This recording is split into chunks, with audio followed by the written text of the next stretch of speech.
Hello, everyone, and welcome back to EngGlowUp, the channel where we turn everyday moments into English learning. I'm Flora. And I'm Michael. And Flora, before we start today's episode, I need to ask you something I should have asked you a long time ago. That sounds ominous. It's not ominous. It's just, okay, you work in marketing. You're in client meetings constantly. You're articulate, prepared. You always know exactly what you want to say. Have you ever, in a professional meeting, just completely frozen? Flora? Because I have, many times. And I'm a native English speaker, and I feel like nobody talks about that honestly. I froze in my third week at Bright Arc. Full client meeting. My manager had told them, Flora will present the campaign concept. 12 people around the table. I had notes, I had a structure, I had rehearsed it the night before. And? And I started speaking, and my brain started editing every sentence in real time. Is this too formal? Did I just use the wrong tense? Am I speaking too fast? And by the time I finished the third sentence, I had completely lost my thread. What did you do? I paused. I said, let me come back to that point in a moment. And I moved to the next section. And nobody noticed. Nobody noticed. Nobody noticed. Because in a meeting, a confident pause reads as thoughtfulness, not confusion. That is genuinely useful. I wish someone had told me that before my first team meeting in Chicago.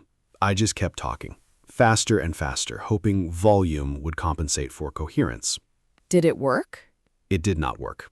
So today, Flora and Michael are taking you inside a real English work meeting, from the small talk before it starts to the action points at the end. We're covering how to give your opinion, how to agree and disagree without creating tension, how to interrupt politely, how to ask for clarification when you're lost, and how to make sure your ideas actually get heard. Whether you're preparing for your first job in an English-speaking environment, or you're already working and want to sound more confident and professional, This one is for you. let's go. Okay, Flora. Monday morning. We're walking into the meeting room 5 minutes early. A few colleagues are already there, laptops opening, coffee cups everywhere, and that slightly awkward silence before things officially start. I actually love this moment because most people waste it staring at their phones, but this right here is a golden opportunity. For what? To put your voice in the room before the pressure starts. The English here is relaxed, low stakes, and completely manageable. It's your warm-up. Okay, so what do you actually say? Something simple and genuine. Good morning, how was your weekend? That's enough to start. And if someone asks you the same question, don't just say fine. Please don't say fine. Fine ends conversations. Fine is a door closing. Instead, say, it was good, thanks. I went to see a film on Saturday. How about you?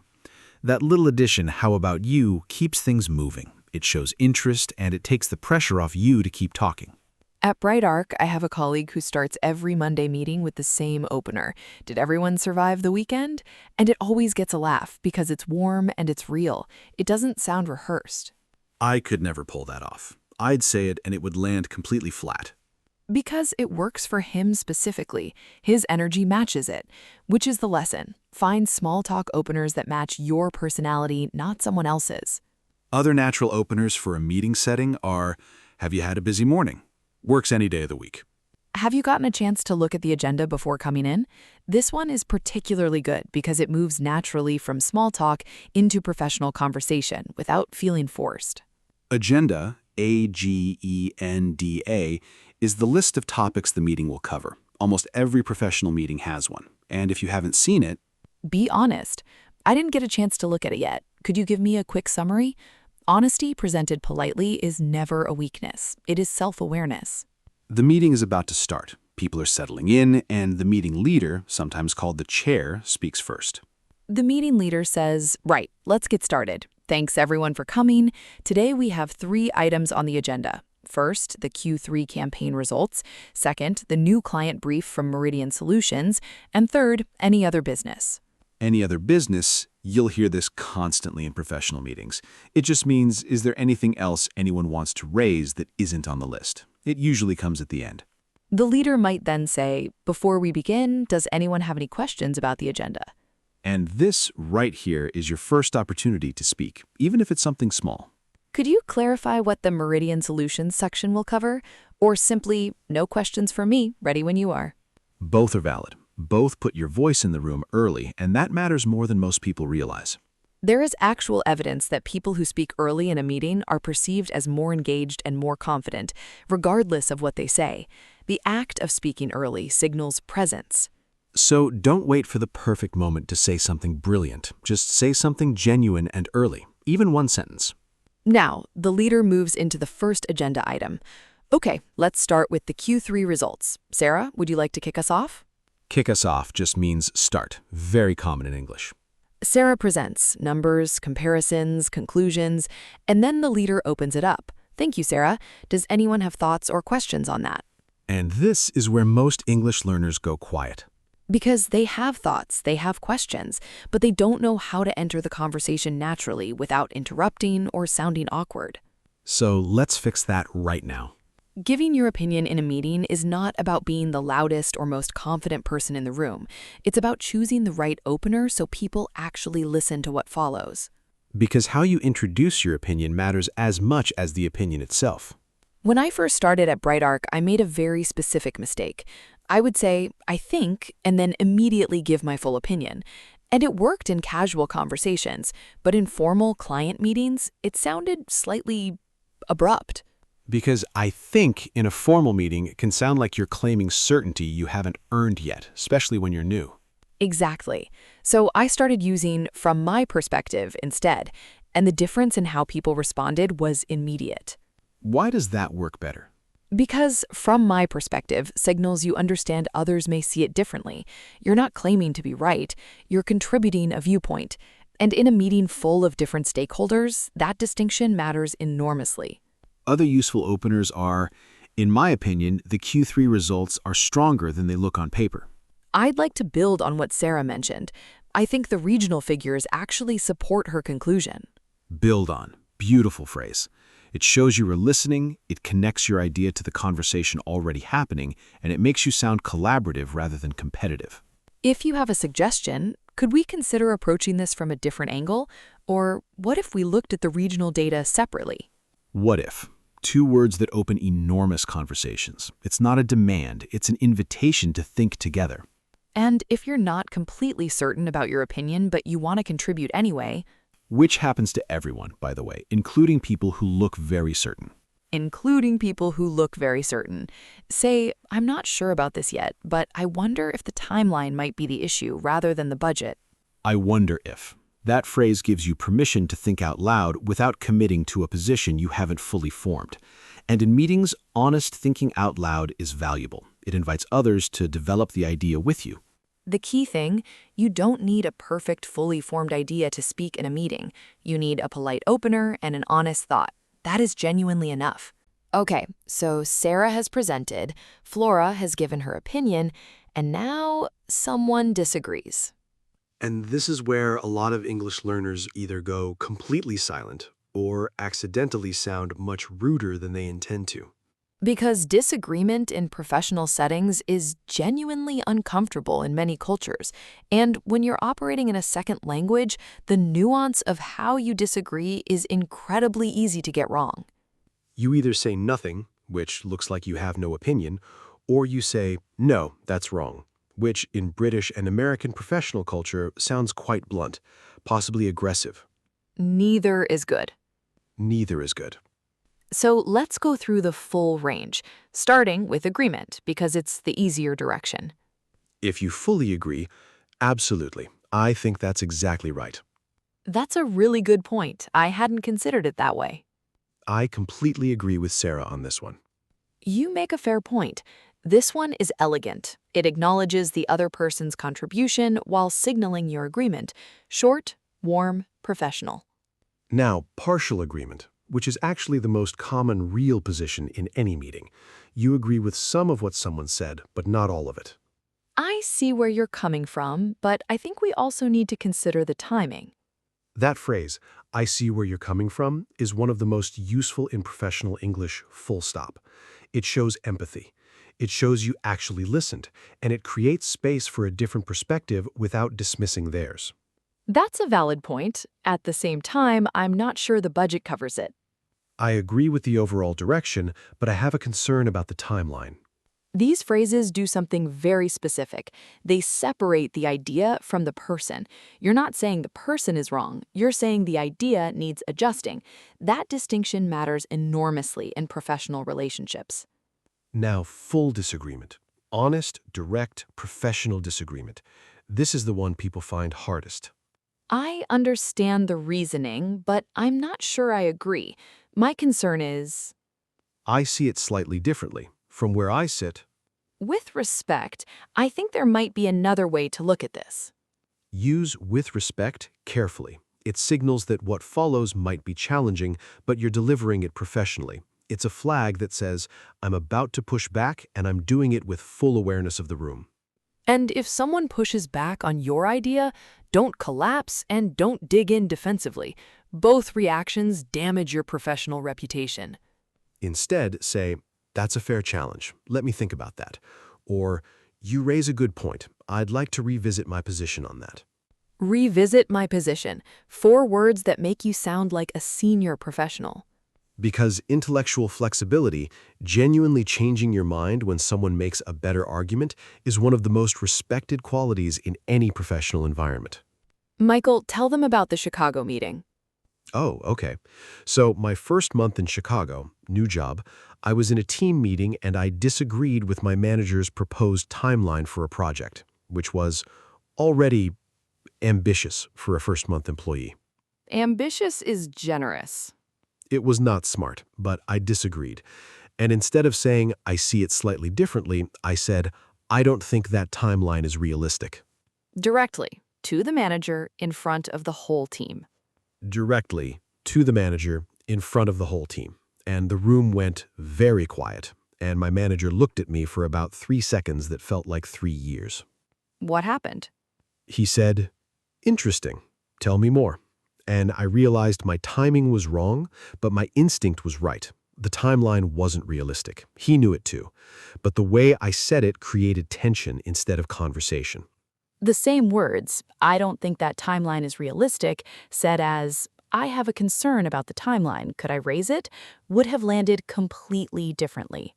Completely differently. Same opinion, completely different professional outcome. That is the whole lesson of this section. The meeting is moving fast. Someone is mid-sentence and you have something genuinely important to add. What do you do? In Millbrook, and I know I keep bringing up Millbrook, but bear with me. In a town of 4,000 people, everyone talks at the same time, constantly. Dinner table conversations are basically competitive sports. You learn to interrupt or you never speak. And then Michael moved to professional environments where that skill needed significant refinement. Significant refinement is a polite way of saying I interrupted my manager 3 times in one meeting and she had to speak to me privately afterwards. So, how do you interrupt politely in a professional English meeting? Sorry to jump in, but I think this is really relevant. Jump in means to enter a conversation that's already happening. Casual, but completely appropriate in most meeting settings. Could I just add something here? That word just softens the interruption. You're not demanding the floor, you're asking for a brief moment. If I could just come in here, slightly more formal, works well in larger or more senior meetings. Before we move on, could I raise one point?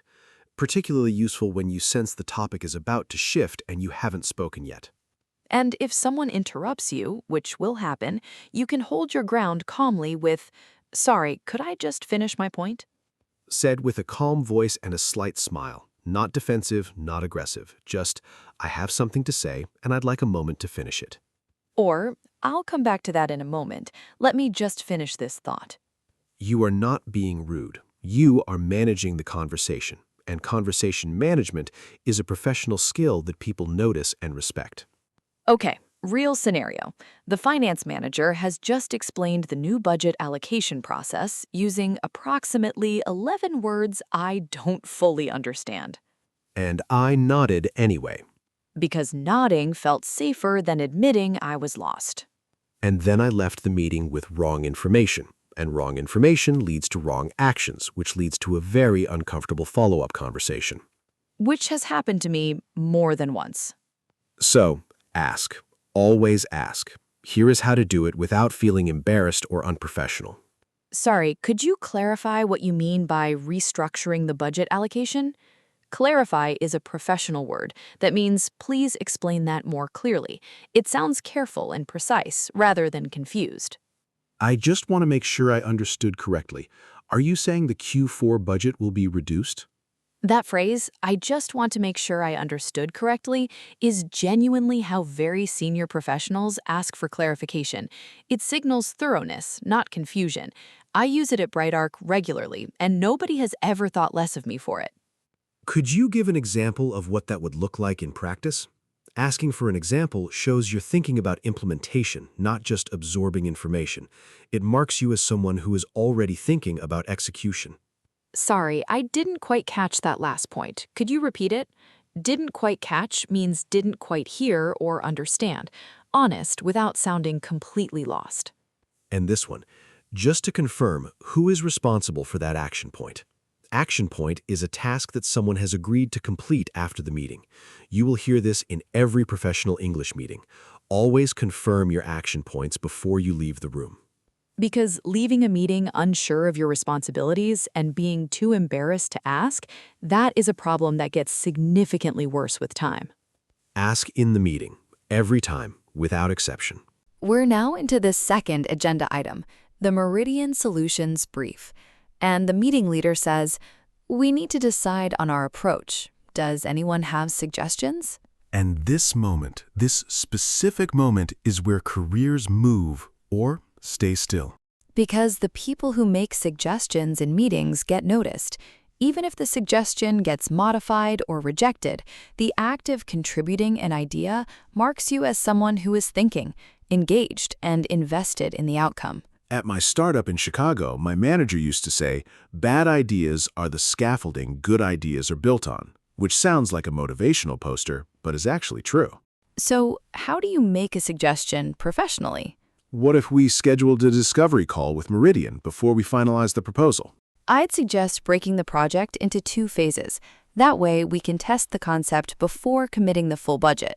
One option could be to bring the design team in earlier. It might save time in the long run. Have we considered reaching out to our existing contacts at Meridian first? Notice what all of those have in common.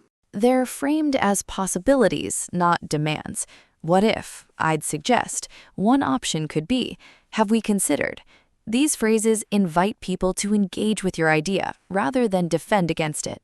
And if your suggestion gets challenged, Which is healthy and normal and should not be taken personally. respond with, that's a fair challenge. My thinking was, and explain your reasoning calmly. Or, you're right that there's a risk there. Maybe we could mitigate it by... Mitigate means reduce or manage a risk, one of those words that immediately elevates how professional you sound without trying to sound impressive. And if someone suggests something similar to your idea, which happens all the time, don't say, I was going to say that. It sounds competitive and slightly petty. Instead, say, that aligns with what I was thinking. I'd add that and build on it. Collaborative, not competitive. That is the energy that gets you remembered positively long after the meeting ends. The agenda is covered. The leader says, right, I think we've covered everything. Before we close, let's confirm the action points. This is the most important part of any meeting, because this is where decisions become responsibilities. The leader summarizes. So, Michael, you're going to send the revised brief to Meridian by Thursday. Flora, you'll share the initial design concepts with the team by end of next week, and we'll reconvene on the 28th to review. Reconvene means meet again, common in professional English. Your response when your action point is confirmed. Yes, understood. I'll have it done by Thursday. Simple, clear, committed. If you need to push back on a deadline, do it now, not later, not in a private email 3 days before the deadline. Thursday might be tight given my current workload. Would Friday work? Better to negotiate in the room than to miss it silently. And as the meeting closes, small courtesies matter more than people realize. Thanks, everyone. Really productive session. Good meeting. Looking forward to seeing how this develops. To the meeting leader specifically, thanks for organizing this. Really useful. These phrases cost nothing, and they build professional goodwill over time in ways that are difficult to measure but impossible to miss. People remember how you made them feel in a meeting, not just what you said.